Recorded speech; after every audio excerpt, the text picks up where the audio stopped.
बिस्मिल्लाहिर्रहमानिर्रहीम। अस्सलाम वालेकुम दोस्तों। आज की इस वीडियो में हम लोग डिस्कस करेंगे कि iOS 14 एंड 14.5 अपडेट्स के बाद फेसबुक मार्केटिंग का फ्यूचर क्या है। क्या हमें अपनी मार्केटिंग स्ट्रेटेजी चेंज करनी चाहिए? अगर करनी चाहिए तो हमें अपनी मार्केटिंग स्ट्रेटेजी को किस तरह चेंज करना चाहिए? ये वीडियो स्पेसिफिकली उन मार्केटिंग प्रोफेशनल के लिए है जो कि ई कॉमर्स का प्लेटफॉर्म रन करते हैं और फेसबुक मार्केटिंग करते हैं स्पेसिफिकली फॉर सेल्स कन्वर्जन, कि उनको अच्छी सेल मिल सके, इकोनॉमिकल प्राइसेस पे अच्छी सेल मिल सके। ठीक है, अभी हम ये देखने के लिए कि iOS 14 एंड 14.5 के अपडेट्स के बाद हमें अपनी मार्केटिंग स्ट्रेटेजी किस तरह चेंज करनी चाहिए। हम पहले ये देख लें कि हिस्टोरिकली मार्केटिंग फेसबुक के ऊपर मार्केटिंग किस तरह चलती थी और हम किस तरह अपने पैसों को, अपनी किस तरह कैंपेन को एडवर्टाइज कर रहे थे। ठीक है, अब पहले हिस्टोरिकल पर्सपेक्टिव देख लेते हैं बिफोर iOS 14 एंड 14.5, ताकि हमें आइडिया हो कि अब जो हो रहा है और हमने जो अभी एग्जीक्यूशन करनी है वो किस तरह एग्जीक्यूशन करनी है। ठीक है जी, ये था हमारा कंज्यूमर iOS 14 एंड 14.5 से पहले। कंज्यूमर के पास दो ऑप्शंस थी, दो तरह के मोबाइल थे, iOS आईफोन एंड एंड्रॉइड। दो तरह के मोबाइल कंज्यूमर यूज करता, iPhone and Android consumer use करता। ठीक है, आईफोन का जो कंज्यूमर है वो थोड़ा हाई एंड कंज्यूमर है, वो हाई, उसके बाद परचेजिंग पावर ज्यादा होती है। ठीक है, आईफोन का यूजर हमारे नंबर में बेशक कम होते हैं लेकिन इनसे सेल्स, अच्छी सेल्स ड्राइव हो रही होती है। जबकि एंड्रॉइड का यूजर भी आजकल, गैलेक्सी या बाकी यूजर, एंड्रॉइड यूजर्स भी आजकल अच्छे, लाइक उनकी परचेजिंग पावर अच्छी है। ठीक है, ये दो तरह की ऑप्शन यूज होती हैं, iPhone user and Android user.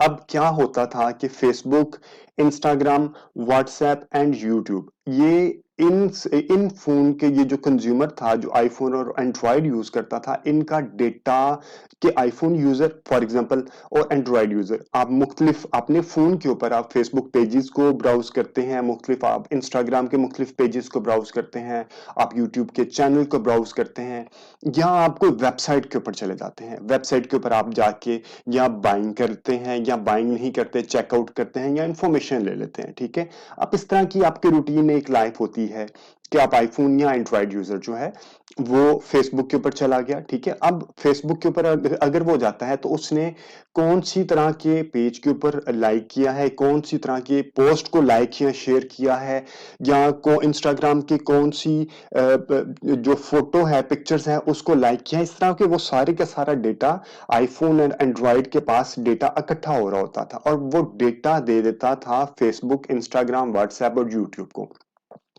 वो किस तरह हो रहा होता था, फेसबुक, इंस्टाग्राम, ये जितनी भी एप्लीकेशन है वो इनसे डेटा लेता था, लाइक आईफोन और एंड्रॉइड से डेटा लेता था। आईडीएफए, इसे कहते हैं आईडीएफ, आइडेंटिफायर फॉर एडवर्टाइजर। ठीक है, आइडेंटिफायर फॉर एडवर्टाइजर एक आईडी होती है जो कि आईफोन और एंड्रॉइड के अंदर अवेलेबल होती थी, पहले होती थी। ठीक है, अब इसकी बेसिस पे सारे का सारा डेटा कि आपके ये कंज्यूमर, आईफोन यूजर और एंड्रॉइड यूजर, अपने मोबाइल के ऊपर कौन से फेसबुक पेजेस, इंस्टाग्राम के पेजेस, यूट्यूब के चैनल्स, कौन से इंटरेस्ट को देख रहा है और कौन सी वेबसाइट्स पे जा रहा है, उन पे बाइंग कर रहा है, नहीं बाइंग कर रहा, इस तरह की सारी इंफॉर्मेशन जो है ना, आपके फोन की इंफॉर्मेशन, वो आपसे बगैर पूछे आईडीएफए, आइडेंटिफायर फॉर एडवर्टाइजर्स के थ्रू फेसबुक, इंस्टाग्राम, व्हाट्सएप और यूट्यूब के पास, ये सारी एप्लीकेशंस के पास जा रही होती थी। ठीक है, अब ये इंफॉर्मेशन इनके पास चली गई, इनके पास डेटा आ गया, ये बहुत बड़ा इंफॉर्मेशन होती है। जब इनके पास ये डेटा आ गया तो ब्रांड्स आ जाते हैं दरमियान में। ठीक है, ब्रांड्स कहते हैं कि मुझे data driven marketing, digital marketing का एक दूसरा नाम क्या है, ये this is a data driven marketing. इसी वजह से तो ज्यादा हिट हुआ कि ये डेटा की बेस पे, data is a currency these days. ठीक है, डेटा इज सेकंड गोल्ड, ये एक बहुत इंपॉर्टेंट फैक्टर है आजकल के जमाने में। ठीक है, तो अब क्या हम ब्रांड्स वाले उनके पास जाते हैं, कहते हैं कि डेटा ड्रिवन मार्केटिंग करनी है। ये डेटा आपको नहीं देते, हम कहते हैं, हम एक ऐड बना लेते हैं कि यार ये मेरी ऐड है, ये मेरी ऐड उनको दिखानी है जो कि मेरी वेबसाइट, इसके अंदर आप ये आईफोन यूजर अगर आपकी वेबसाइट पे आया है तो आपका वेबसाइट का डेटा भी इनके पास आ रहा होगा। ठीक है, तो हम कहते हैं कि ये मेरी एक ऐड है, ये मेरी ऐड उनको दिखाओ जो मेरी वेबसाइट के ऊपर आए हैं लेकिन उन्होंने बाय नहीं किया। तो फेसबुक क्या करता है कि वो उस तरह का, वो कंज्यूमर जो कि आपकी वेबसाइट के ऊपर आते हैं, और उन्होंने बाइंग नहीं की होती, वो सारे कंज्यूमर को इकट्ठा करके ग्रुप बना के आपकी ऐड उनको दिखा देते हैं, ठीक है। इसी तरह इंस्टाग्राम होता है, इसी तरह यूट्यूब चल रहा होता है कि आपको डेटा ड्रिवन मार्केटिंग की ऑप्शन मिलती थी। यहाँ आप कहते हैं कि मेरी ऐड दिखा दो जो कि फेसबुक के पेज के ऊपर जिन्होंने मेरे पेज को लाइक किया है, या जिन्होंने कोई आप इंटरेस्ट उनको बता देते हैं कि फॉर एग्जांपल लेडीज गारमेंट्स का कोई इंटरेस्ट जिनके पास है, आप मेरी ऐड उनको दिखा दो। तो उस तरह का वो डेटा कंज्यूमर को अलहदा कर लेते थे और आपकी ऐड उनको दिखा देते थे, ठीक है। अब उनमें से जो हम लोग मोस्टली यूज करते थे, जो एड सेट, मुख्तलिफ तरह के हम लोग एड सेट्स बनाते हैं। पहले एड सेट जो बनाते थे, हमारे पास एक ऑप्शन थी रीमार्केटिंग। रीमार्केटिंग क्या है कि हम वही अभी जैसे मैंने आपको बताया कि हम फेसबुक से या इंस्टाग्राम इन एप्लीकेशन से कहते हैं कि वो कंज्यूमर जो मेरी वेबसाइट के ऊपर आया है मगर उसने बाय नहीं किया, उनको मेरी ऐड दोबारा दिखा दो, वो रीमार्केटिंग होगी। या एक ऑप्शन ये भी थी क्रॉस सेल की, कि उसने बाय किया है, लेडीज सूट बाय किया है, तो उसको लेडीज हैंडबैग दिखा दो, क्रॉस सेल हो गया। हम ये भी एक ऑप्शन थी कि अगर उसने लेडीज सूट का 2 पीस एम्ब्रॉयडरी बाय की है, तो हम उसे कहें कि अब इसको शॉल्स की ऑप्शन दिखा दो, सेम कैटेगरी के अंदर अपसेल दिखा दिया, ठीक है। तो सबसे सॉलिड ऑप्शन हमारे पास थी, हम रीमार्केटिंग करते रहते थे बहुत फ्रीक्वेंटली। रीमार्केटिंग लाइक अगर आपके ये फेसबुक की एडवर्टाइजिंग की स्ट्रेटेजी थी, लाइक रीमार्केटिंग थी, प्रोस्पेक्टिंग थी, दो तरह की प्रोस्पेक्टिंग थी। ये तीन ऑप्शन हम लोग यूज कर रहे थे लाइक iOS 14 से पहले। ज्यादा फोकस हमारा रीमार्केटिंग के ऊपर होता था। अक्सर ई कॉमर्स प्लेटफॉर्म यूजर्स का रीमार्केटिंग करना बहुत आसान था, क्योंकि यहाँ पे फिल्टर हो कि आपके पास कंज्यूमर आपकी वेबसाइट पे आ चुके हैं, आपसे अवेयर हो चुके हैं, अब इनको बेचना आसान होता है। ये फनल की लास्ट स्टेज होती है, ठीक है। अभी हम ये फनल को हम देख लेते हैं। ये फनल की लास्ट स्टेज होती है, यहाँ पे क्रॉस सेल और अपसेल कर रहे होते हैं जब। और उसके बाद आ जाती थी एक हमारे पास फनल की दूसरी स्टेज आ जाती है कि जिसे हम कहते हैं look like audience. Look like audience क्या होती है कि हम कहते हैं कि वो लोग जो कि मेरी वेबसाइट के ऊपर आए हैं, इन्होंने बाय किया है, इसी तरह की जो फीचर्स हैं, जो इस तरह के करैक्टरिस्टिक्स हैं, उस तरह के कंज्यूमर का एक और ग्रुप बना दो। अब फेसबुक के पास मशीन लर्निंग की बेसिस पे वो जो आपके कंज्यूमर हैं, जो आपकी वेबसाइट पे पहले आए हैं, उसी तरह के कंज्यूमर का एक और ग्रुप बना देते हैं, क्योंकि उनके पास तो बेशुमार डेटा अवेलेबल है यहाँ पे, ठीक है। तो उस तरह का एक और कंज्यूमर का ग्रुप बना देते हैं, उसको हम कहते हैं लुक लाइक ऑडियंस। और हम ये भी एक सॉलिड ऑडियंस बनती है, क्योंकि इसमें वो तमाम फीचर्स, ऑलमोस्ट वो तमाम फीचर्स अवेलेबल होती है जो कि आपके बायर में अवेलेबल हैं, या वो लोग जो कि आपके वेबसाइट के अंदर विजिटर हैं उसके अंदर अवेलेबल है, ठीक है। तो ये दो ऑप्शंस बहुत सॉलिड ऑप्शंस बनती थी, एक रीमार्केटिंग के लिए और एक लुक लाइक ऑडियंस प्रोस्पेक्टिंग के लिए, ताकि हम उसकी बेसिस पे प्रोस्पेक्टिंग करें। प्रोस्पेक्टिंग वैसे यहाँ पे आ रही थी, लेकिन क्योंकि ये लुक लाइक ऑडियंस की है, तो इसमें बेशक ये आपके ब्रांड से अवेयर नहीं होते, लेकिन ये एक अच्छी सॉलिड ऑडियंस बनती थी, क्योंकि ये वो लोग हैं, उस तरह की फीचर्स वाले लोग हैं जिन्होंने आपकी वेबसाइट्स पे पहले बाइंग की थी, ठीक है। तीसरी हमारे पास एक ऑप्शन बनती थी, हम इंटरेस्ट बेस पे करवा लेते थे, ठीक है जी। एक एक हम लोग बनाते हैं इंटरेस्ट, उस इंटरेस्ट के ऊपर जिन्होंने मेरे कंपेटिटर की के पेज को लाइक किया है। फॉर एग्जांपल अगर मेरा ब्रांड है और मेरा कंपेटिटर है ब्रीजे, लाइमलाइट, सफायर, मैं कहता हूं कि मेरी ऐड अब उनको दिखाओ जिन्होंने अपने अपने उन जिन्होंने ब्रीजे का पेज को लाइक किया है, या लाइमलाइट के पेज को लाइक किया है, या सफायर के पेज को लाइक किया है, ठीक है। वो आ जाती है इंटरेस्ट। या मैं कहता हूं कि मेरी ऐड उनको दिखाओ जो कि योगा के पेज पे जाती हैं, योगा या वेट लॉस के पेज पे जाती हैं, इस तरह की मेरी ऐड उनको दिखाओ, वो आ जाती थी इंटरेस्ट, ठीक है। इस तरह की हम लोग टोटल मार्केटिंग स्ट्रेटेजी इसी तरह की होती है। उसके बाद एड के फॉर्मेशन अलग है। फॉर एग्जांपल आपने कलेक्शन ऐड चला दिया, आपने डीपीए चला दिया, आपने ऑडियंस की सिलेक्शन करेंगे तो आप फॉर्मेशन बनाएंगे ना, आप ऑडियंस की सिलेक्शन करेंगे तो आप ऐड के डिजाइन बनाएंगे। अगर आपने ऑडियंस की सिलेक्शन ही नहीं की, तो ये मेन पिलर्स हैं आपके, आपकी right audience selection is your main pillar, ठीक है। इसकी बेस पे ही आपकी सक्सेस डिटरमिन होती है कि आपकी एड सक्सेसफुल होगी या नहीं होगी। अगर आपने ऑडियंस की सिलेक्शन सही नहीं की, तो देयर आर नो चांसेस कि आपकी एड सक्सेसफुल होगी, ठीक है। अब हम लोगों ने ऐड की ये स्ट्रेटेजी होगी। अब एक और चीज देख लूं, अभी मैं यहां पे बता दूं, बाद में मैं इसको रिलेट करूंगा कि वेबसाइट का जब डेटा ट्रैक होता था, आपके फेसबुक, ये सारी वेबसाइट का, जितनी भी वेबसाइट्स का डेटा था वो 180 डेज तक ट्रैक होता है। ठीक है, आपके पास जो वेबसाइट की ऑडियंस आती है वो 180 डेज तक की वेबसाइट की ऑडियंस आती है।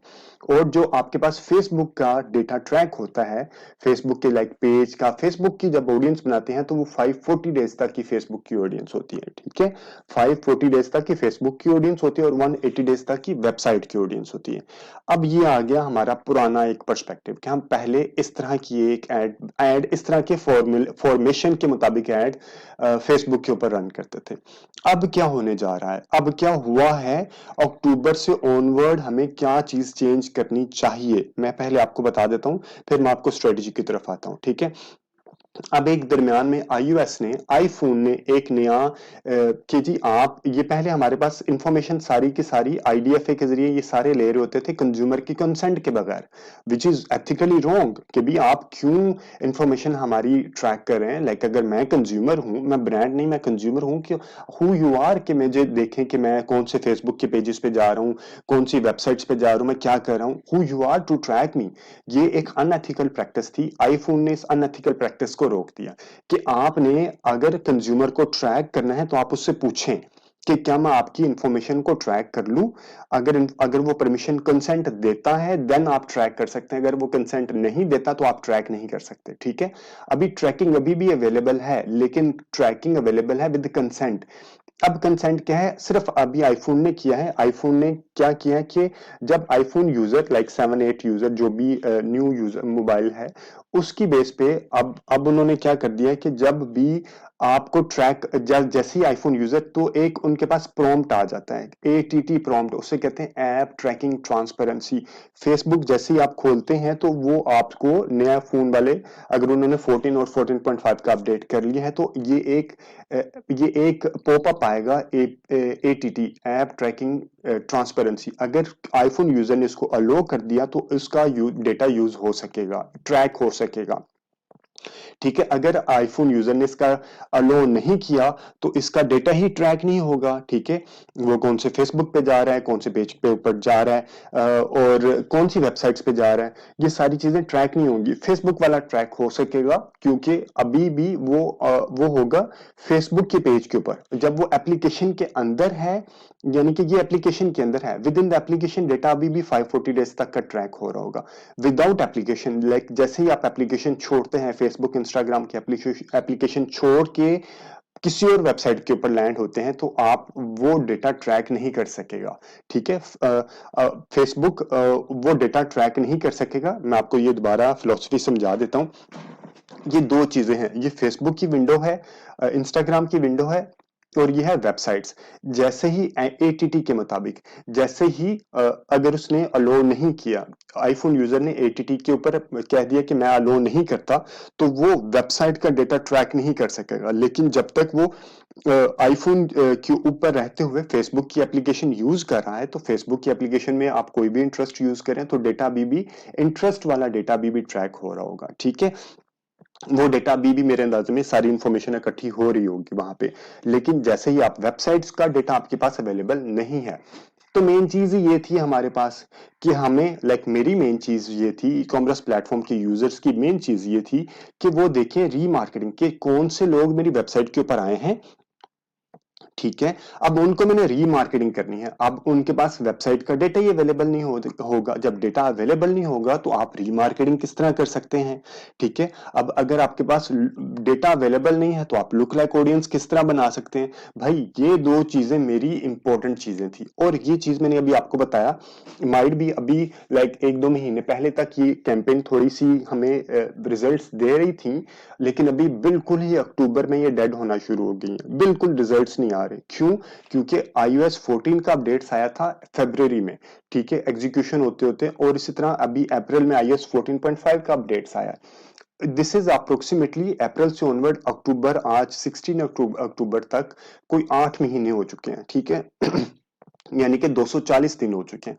और ये जो डेटा ट्रैक होता है वेबसाइट का वो 180 डेज तक होता है। यानी कि अब हमारा, और ये डायनामिक होता है, यानी कि एक दिन पिछला माइनस हो जाता है और अगला ऐड हो जाता है। अब हम अगर हम इसके 180 डेज की ट्रैकिंग के पैरामीटर्स के मुताबिक देखें तो आज तक की डेट में कोई नया डेटा अगर आईफोन यूजर ने अलो नहीं कर रहे तो आज की डेट में कोई नया डेटा अवेलेबल नहीं है इनके पास कि वो उसकी बेस पे रीमार्केटिंग कर सके। तो अगर फेसबुक आपको इसके ऊपर चार्ज कर रहा है रीमार्केटिंग के लिए आईफोन यूजर से रिलेटेड, तो देयर इज नो।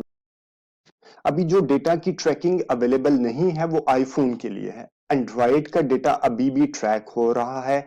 आप एंड्रॉइड की बेस पे रीमार्केटिंग कर सकते हैं, आप एंड्रॉइड यूजर की बेस पे प्रोस्पेक्टिंग भी कर सकते हैं। आईफोन के आईफोन यूजर का डेटा अवेलेबल नहीं है। लेकिन अगर आपने ये देखना है कि क्या आपकी जो प्रोडक्ट है एंड्रॉइड यूजर भी बाय कर रहा है या नहीं कर रहा। अगर एंड्रॉइड यूजर बाय करता है आपकी प्रोडक्ट को, लाइक 40-50% एंड्रॉइड यूजर भी आपका डेटा अवेलेबल है। आप ये जाके मेरा मेरा एक वीडियो मैं अभी अपलोड करूंगा, वेरी सुन ये भी अपलोड करूंगा कि कौन सा मोबाइल यूजर आपका एंड्रॉइड यूजर कितने परसेंट डेटा कहां से देखेंगे कि एंड्रॉइड यूजर आपका कन्वर्जन ज्यादा मिल रही है या आपको आईफोन यूजर से ज्यादा कन्वर्जन मिल रही है। ठीक है। जब आपने ये देख लिया कि अगर आपका एंड्रॉइड यूजर है तो आप रीमार्केटिंग प्रोस्पेक्टिंग यूज कर सकते हैं। अगर आपका ज्यादा कन्वर्जन आपको आईफोन से आ रहा है तो आप रीमार्केटिंग और प्रोस्पेक्टिंग करते वक्त एक बार जरा ध्यान से सोचिएगा कि आप कैसे कर सकते हैं जबकि आईफोन का 180 डेज से ज्यादा हो चुके हैं, कोई नया डेटा भी नहीं होगा जिसकी बेस पे वो रीमार्केटिंग कर सके, और कोई ऐसा कस्टम ऑडियंस भी नहीं बनेगी जिसकी बेस पे आप लुक लाइक ऑडियंस बना सकें। तो आप अगर आपने आईफोन के यूजर हैं, आईफोन के यूजर की बेसिस पे आपने आईफोन के यूजर को अपनी एडवर्टाइजिंग करनी है तो आपके पास ऑप्शन कौन सी बच जाती है, एक प्रोस्पेक्टिंग की इंटरेस्ट बेस और एक प्रोस्पेक्टिंग की डेमोग्राफिक बेस। ठीक है। अब इंटरेस्ट बेस आप प्रोस्पेक्टिंग किस तरह कर सकते हैं, इसमें स्टैकिंग करनी होती है कि आप इंटरेस्ट मल्टीपल इंटरेस्ट को इकट्ठा करके आप उनकी स्टैकिंग कर लेते हैं। और अगर आपने इंटरेस्ट बेस के ऊपर कि आपने आप इंटरेस्ट को किस तरह यूटिलाइज करना है उसके ऊपर मेरी एक कंप्लीट वीडियो अवेलेबल है, वो मैं लिंक यहाँ पे दे दूंगा, आप उसको रेफर कर सकते हैं। और इस तरह आपने डेमोग्राफिक बेस, जिस तरह पहले हम लोग एडवर्टाइजिंग कर रहे थे सोशियो इकोनॉमिक क्लास जिसको कहते हैं कि एज क्या है, जेंडर क्या है, कौन से लोकेशन में रहते हैं। ठीक है। इस तरह की हम डेमोग्राफिक जिसमें मैरिटल स्टेटस भी आ जाएगा, पेरेंट्स का स्टेटस भी आ जाएगा, एजुकेशनल स्टेटस भी आ जाएगा। और पाकिस्तान में अभी इनकम का लेवल नहीं है, इनकम की इंफॉर्मेशन इकट्ठी नहीं हो रही। अगर इनकम की इंफॉर्मेशन भी इकट्ठी हो जाए तो ये भी एक रीजनेबल इंफॉर्मेशन दे देता है। ठीक है। तो अब ज्यादातर आपके पास ऑप्शन बचेगी प्रोस्पेक्टिंग की जिसमें डेमोग्राफिक बेस है और इंटरेस्ट बेस प्रोस्पेक्टिंग कर सकते हैं अगर आप आईफोन यूजर को एडवर्टाइज करना है। अगर आपने एंड्रॉइड यूजर को एडवर्टाइज करना है तो आप रीमार्केटिंग भी कर सकते हैं, प्रोस्पेक्टिंग भी कर सकते हैं, ये सारी चीजें कर सकते हैं। ठीक है। लेकिन मेरी ऑडियंस थी उनसे ज्यादा ऑप्शन बन रही थी मेरे पास आईफोन यूजर की, इसीलिए अक्सर ई कॉमर्स प्लेटफॉर्म वाले जो कि हाई एंड प्रोडक्ट बेच रहे हैं जिसमें हाई एंड कॉस्मेटिक्स आ जाते हैं, हाई एंड गारमेंट्स आ जाते हैं, एसी आ जाते हैं, मल्टीपल अदर आइटम्स आ जाते हैं। तो आईफोन यूजर जो थे वो ज्यादातर बायर थे और हाई टिकट बायर थे। ठीक है। तो thank you very much for watching this video. अगर आपको ये वीडियो अच्छी लगी है या आपको कोई फीडबैक है इसके अलावा को आपके पास इंफॉर्मेशन है कि आईडीएफए के अलावा एटीटी के अलावा, क्योंकि मेरा भी इंडस्ट्री से रिलेटेड हम लोग चीजें इकट्ठी कर रहे हैं, कभी वहां से कोई एक प्रॉम्प्ट आ जाता है वो देख लिया वो पढ़ लिया। इस तरह अगर आपके पास कोई इंफॉर्मेशन है तो do share in the comment section. आप मुझे व्हाट्सएप भी कर सकते हैं and we can discuss it and can come up with a video, like जो कि हम इकट्ठे एक वीडियो बना के हम बाकी लोगों को हेल्प आउट कर सकते हैं। इसके अलावा अगर आपको Facebook, Instagram, search engine optimisation से रिलेटेड कोई भी क्वेरी है तो आप मुझे कमेंट सेक्शन में लिख सकते हैं, मैं उसके ऊपर भी आपको वीडियो बना के अपलोड कर दूंगा। हम लोग लाइक ट्रेनिंग भी social and digital media marketing की फुल सर्विसेज भी प्रोवाइड करते हैं और ट्रेनिंग भी प्रोवाइड करते हैं जिसमें फेसबुक की कंप्लीट मार्केटिंग की, आपने एड सेट किस तरह बनाना है, आपने कैटलॉग किस तरह बनाना है, आपने किस तरह री मार्केटिंग करनी है, ये सारी चीजें हमारे लाइक हम इसकी पूरी कोचिंग भी प्रोवाइड कर रहे हैं, हम गूगल की भी पूरी सर्विसेज प्रोवाइड कर रहे हैं और इसी तरह हम लोग पूरी सर्विसेज प्रोवाइड कर रहे हैं। हम फुल एडवर्टाइजिंग एजेंसी भी हैं, हम लोग आपके अकाउंट को भी मैनेज करने की सर्विसेज प्रोवाइड कर रहे हैं। और अगर आपके पास कोई क्लाइंट का अकाउंट है और हाँ, आप हमें थर्ड पार्टी के तौर पे एंगेज करना चाह रहे हैं कि आप खुद ही क्लाइंट को मैनेज कर रहे हैं और हम आपके बिहाफ पे मार्केटिंग करें, तो हम वो भी सर्विसेज आपको प्रोवाइड करेंगे। ठीक है जी। और हाँ, एंड पे मैं आपको एक बोनस टिप यहाँ पे ये दे दूं। बोनस टिप ये है कि एक बहुत ही अच्छी लाइक गूगल के ऊपर एक अच्छी स्टिल एक अच्छी एड है जो कि इस iOS 14 के इफेक्ट से को iOS 14 का बिल्कुल भी उसको अफेक्ट नहीं हुआ, वो है Google search add. Google search add क्योंकि वो इंटेंट ड्रिवन होता है। आप गूगल सर्च ऐड का मैं लिंक यहाँ पे दे दूंगा और मैं एक रिवाइज्ड वीडियो भी गूगल सर्च ऐड के ऊपर बहुत सुन अपलोड करूंगा। आप गूगल सर्च ऐड के ऊपर फोकस करें जब तक iOS 14 एंड 14.5 के अपडेट्स के बाद फेसबुक और गूगल कोई सोल्यूशन नहीं लेके आ जाते। Thank you very much for watching this video. Take care. अल्लाह हाफिज।